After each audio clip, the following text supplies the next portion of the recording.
Hello mga ka-trending! Welcome back to ZK Trend. Literal na Belle is on fire sa bagong pinost nga ng Mega Magazine Dreamers Issue 2025. Makikita kasi dito na talaga namang umaapoy nga ng init ang pormahan nga dito ng ating Belinda na kaagad nga pinusuan ng mga netizens. Lalo na nga ang larawan na ito ni Belinda na talaga namang marami ang nagulat. Marami nga ang mga netizens ang nagsasabi na tila ba nasa painting itong pormahan dito ni Belle. Ayon nga dito sa post ng Mega Magazine, it's Mega's October 2025 Dreamers issue. Belle Mariano steps into her era of becoming, a time of bold choices, solo pursuits, and a redefined sense of self. Napawaw nga ang mga taga-suporta ni Belle Mariano at syempre ang mga netizens sa mga larawan na ito ni Belle.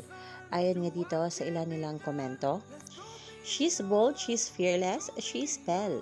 So excited for this but honestly not ready for this new Belle. Hashtag Belle Mariano."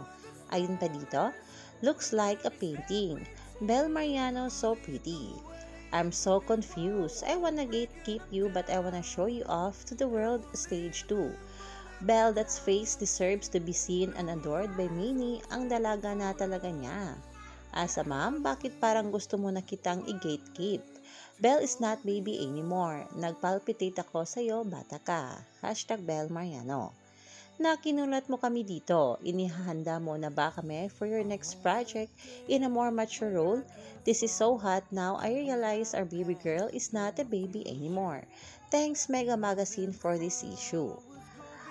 Oh, she knows that she's hot and we're here for it.